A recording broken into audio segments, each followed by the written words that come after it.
FM 89.1, Radio Universidad. Y el otro día comentábamos aquí en el comienzo del programa que parece que en Argentina está habiendo un cambio cultural con respecto a la cantidad de chicos que traemos al mundo. ¿Sí? En promedio, las argentinas ya están teniendo menos de 2 hijos.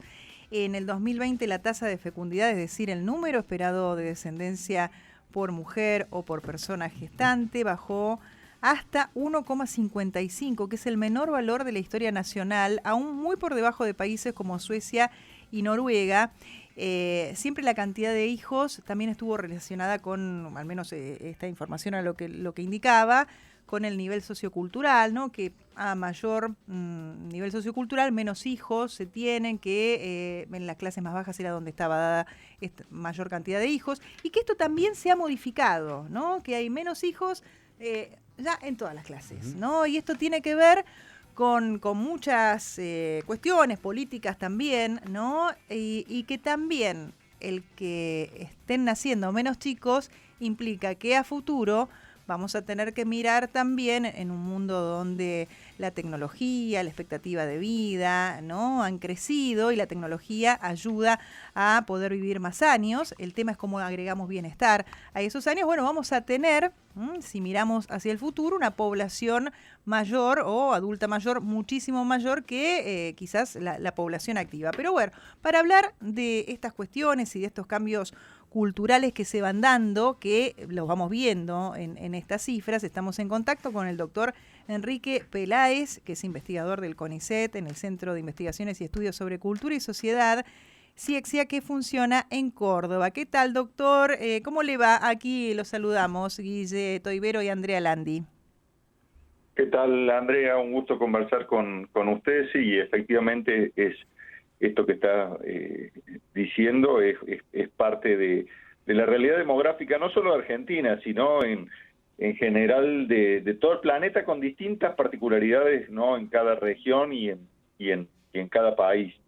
Pero este cambio cultural que implica esta reducción en la natalidad en Argentina no es exclusivo de Argentina, ya se dio primero en Europa y también se ha dado en muchos de nuestros países vecinos. De hecho, tanto Uruguay como Chile en los últimos años tenían una fecundidad sensiblemente más baja que la de Argentina, y ahora con estos cambios de los últimos 2-3 años, Argentina como que está alcanzando más o menos las cifras parecidas a las experimentadas en Uruguay y Chile. Y esto, a ver, hay que analizarlo, ¿no? como fenómeno social, pero imagino que también hay que desglosar una sociedad que es compleja, ¿no? Y que tiene también diversas preferencias. Pensaba también, ¿no? Hoy la mujer tiene muchas más posibilidades de acceder a lugares que a lo mejor siempre quiso, y esto hace que también se tenga que hacer una planificación familiar diferente. Sí, hay muchos aspectos. Sí. Por un lado, lo que vos decís, o sea, también dentro del país uno no se tiene que quedar. Nosotros abogamos siempre en la demografía, y más en América Latina es el continente de las desigualdades. Entonces, si nos quedamos con solo las cifras nacionales, es como que analizamos una parte del fenómeno. Claro. Vos decías en la introducción también de esta segmentación por estrato socioeconómico, por nivel educativo, que si bien está convergiendo, es decir, nosotros estamos haciendo un estudio de la fecundidad por nivel de instrucción de la madre, y todavía persisten las brechas entre las mujeres con más instrucción y las que tienen menos instrucción, pero esa brecha se está reduciendo. Claro, porque lo interesante lado, de esos números es que, para aquellos que también a veces viste que uno escucha a algún funcionario o algún político y se va a estos que tienen muchos hijos para cobrar planes, también se ve una disminución en, como vos decías, en esos estratos socioculturales y socioeconómicos más vulnerables, que también han decidido tener menos hijos. Sí, se ve, o sea, las cifras, estamos ahora por calcular para este último año, pero sí se veía una brecha que era más del doble, ahora que es casi un 50%. La diferencia está reduciéndose, la brecha entre los estratos más instruidos y menos instruidos, y tiene mucho que ver. Por un lado hay un cambio cultural, este cambio en el cual priman más los proyectos individuales, ya sea de estudio, profesionales o mismo por dedicar más tiempo al ocio, si yo quisiera, que los mandatos sociales. Antes prácticamente había excepciones, pero gran parte de las mujeres no concebían su proyecto de vida sin el hecho de la maternidad. Claro. Hoy puede haber que muchas mujeres no esté dentro de su proyecto de vida la maternidad, y en muchas otras por ahí se posterga la decisión de tener o no tener hijos a edades más avanzadas, y lo cual entra a competir con las capacidades de fertilidad, porque sabemos la fertilidad de una mujer de 25 años no es la misma que una mujer de 40. Y eso, sin lugar a dudas, a largo plazo tiene consecuencias en una disminución del promedio de hijos por mujer. Enrique, ¿qué tal? Guille lo saluda, ¿cómo le va? ¿Qué tal, Guille? ¿Cómo te va? Muy bien. Justamente a ese punto quería ir, ¿no? Yo tengo hijos grandes de 28, 25 años y más allá de que la nena, por ejemplo, dice, no, yo no voy a tener hijos nunca, pero el varón no tiene ningún apuro. Tiene que ver con esto, ¿no? Me parece también. Quizás es como que se están tomando mucho más tiempo que el que nos tomábamos nosotros cuando éramos jóvenes en tener hijos. Y quizás obedezca a esto la baja de la tasa. Mirá, la baja de la tasa son multicausal. Uh-huh. Lamentablemente no tenemos, uno tendría que hacer un trabajo de campo y claro, hacer un estudio cualitativo preguntando para ver las motivaciones, o cuantitativo grande para la última encuesta de salud sexual y reproductiva que se hizo en Argentina fue en el año 2012. Es decir, no tenemos, sí uno puede extrapolar estudios que se han hecho en otros países y se ve, por un lado, este componente, esto que decís vos en tus hijos, yo lo veo en mis hijas también tienen 25 años y no dicen que no van a tener, pero no saben cuándo, no está en sus prioridades. Entonces, evidentemente, eso explica parte de la reducción de la tasa. Otra parte la explica, hay un mayor acceso a métodos anticonceptivos modernos, es decir, por suerte hoy la mujer tiene mayores posibilidades para acercar su número deseado de hijos a la realidad de la que vive. Otro dato no menor de estas últimas cifras que publicó el Ministerio de Salud es que ha caído mucho en Argentina la fecundidad adolescente. La fecundidad adolescente son los hijos e hijas que nacen de madres menores de 20 años, que teníamos en Argentina, como en América Latina en general, una cifra particularmente alta, y se inició en 2017 un programa nacional de prevención del embarazo adolescente, que bueno, es prematuro evaluarlo, pero sí se observó en las últimas cifras que cayó más de un 60% la cifra de fecundidad adolescente, y el tema de la fecundidad adolescente que muchas veces se asocia el hecho de ser madre precoz con mayor probabilidad de deserción escolar, claro, y por ende mayor probabilidad de acceso a un empleo de menos calificación. Uh-huh. Entonces, sí se justifica desde el punto de vista de la política pública tener algún programa que haga evaluar a las adolescentes si es conveniente tener un hijo a edades tan jóvenes, ¿no? Claro, bueno, ahí es fundamental, ¿no?, que hubo políticas públicas que apuntaron a ese segmento. Sí, y parte de la caída de la tasa, más allá de todo este tema cultural que estamos viendo, se explica también por esta caída de la fecundidad adolescente. Claro. Sí, acá estaba viendo, ¿no?, algunos números. Mira, entre los años 2010 a 2014, en el segmento sin nivel primario completo se bajó de 6 hijos por mujer a 4,2. En el nivel medio de 2,3 y el nivel alto en 1,8 hijos. Pero en los siguientes años la disminución se agudizó. En 2017, en el grupo de menor nivel educativo, de 5,9 disminuyó a 3,9 hijos promedio por mamá, mientras que en los otros grupos esa cifra tuvo cambios menores, ¿no? Ahí es donde se ve como el mayor porcentaje de esa decisión de tener menos hijos. La mayor caída, claro, se da en sectores que tenían una fecundidad mucho más elevada, ¿no? Y por eso hablo de convergencia, si bien todavía si vemos las cifras hay grandes diferencias, las diferencias se están acortando, es decir, hay una realidad de priorizar proyectos individuales. También uno podría explicar en contextos, por ejemplo, estas cifras que estamos viendo son del año 2020, ¿no? Sí.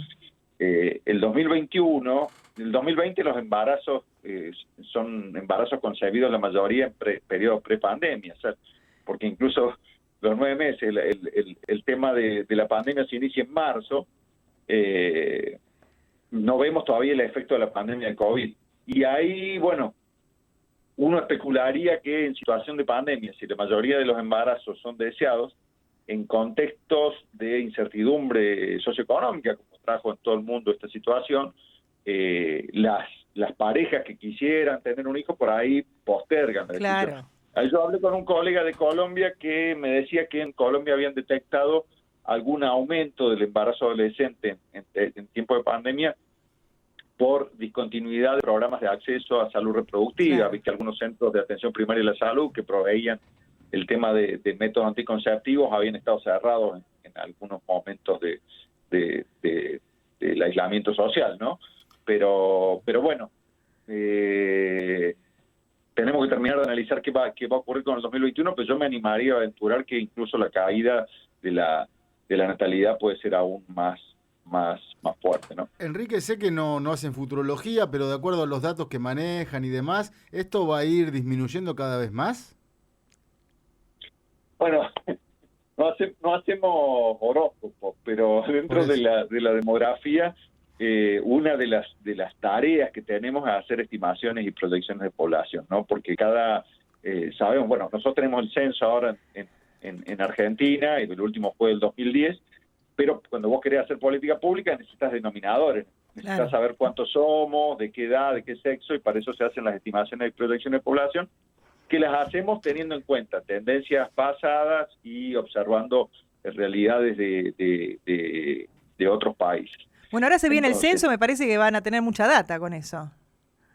Sí, una vez que viene el censo es como que tenés que actualizar. Las últimas proyecciones de Argentina son del 2013, que se hicieron después del censo 2010, y evidentemente han quedado obsoletas, porque como tanto en Argentina como en otros países, muchas veces cuando proyectamos la fecundidad, no se proyectó que fuera a haber una caída tan notable de la fecundidad. Entonces, por ahí, cuando vos querés calcular, qué sé yo, la cobertura de la matrícula escolar, o ahora con el COVID, la cobertura de la vacunación, vos necesitas saber cuántas personas hay. Claro.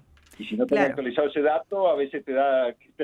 Por ejemplo, acá en Córdoba calculaban la cobertura de vacunación a determinadas edades y daba 105%. Imposible, evidentemente está mal. Se había más gente de la posible. Claro, pero está bien, ¿no? Por eso es tan importante ahora lo que va a pasar el 18 de mayo. Estamos hablando con el doctor Enrique Peláez, que es investigador del CONICET, ¿no? Acerca de estos cambios culturales que se están observando en la natalidad. Pero bueno, viendo que estos números descienden, también, ¿no? Con esta visión a futuro, ¿qué va a pasar o cuáles son los desafíos en el envejecimiento, ¿no? Para la población que va a quedar, ¿no? En un mundo donde la expectativa de vida aumenta, donde los beneficios tecnológicos, de ciencia también permiten que vivamos más años, pero vamos a tener una población activa menor.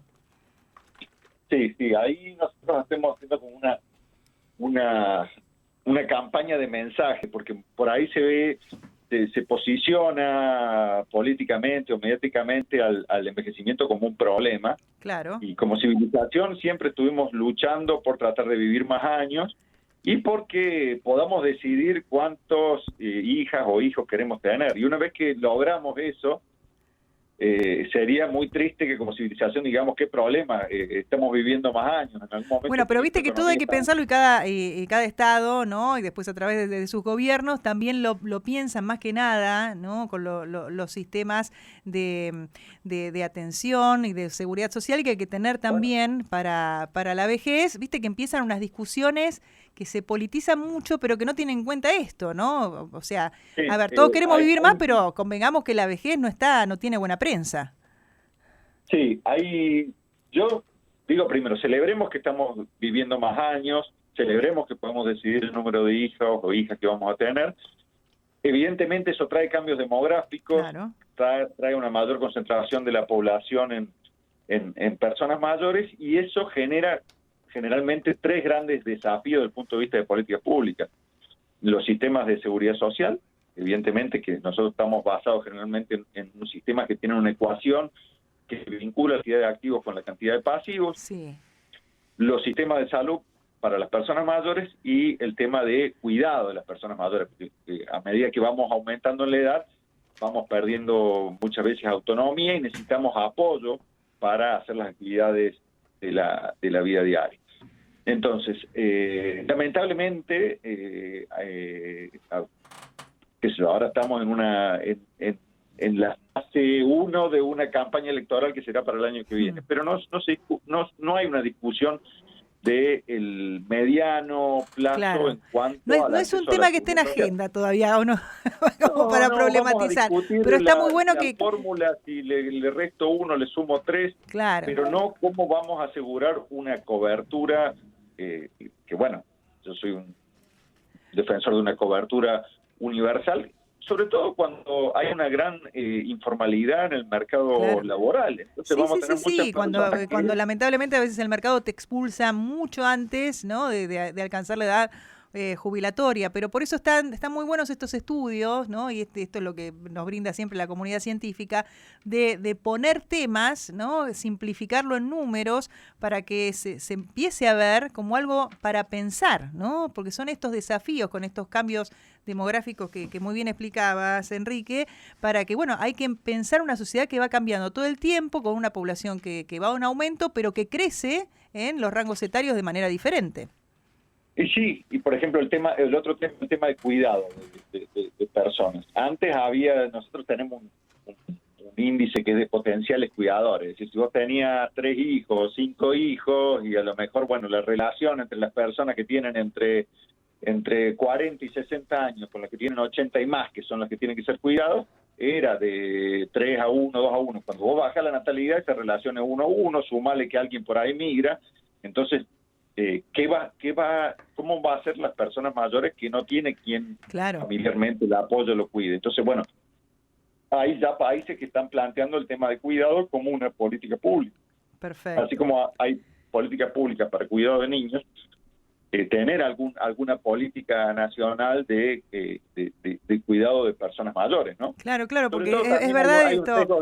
Hay un sesgo de género en el tema cuidado, a veces se encargan más las mujeres, o sea, sobrecargas más a las mujeres en ese sentido. Bueno, son todos temas que dan para... Claro, pero está perfecto, porque se empiezan a desprender, ¿no?, nuevas cuestiones que hay que pensar, ¿no? Y quienes tienen la posibilidad de modificar, ¿no?, esas cuestiones son aquellos a quienes votamos. Así que está muy bueno poder hablar de estos temas porque en algún momento estos cambios se van a hacer sentir y si esto se va pensando, ¿no?, se va programando, bueno, le podemos encontrar la vuelta a estos cambios que se están produciendo de esta manera.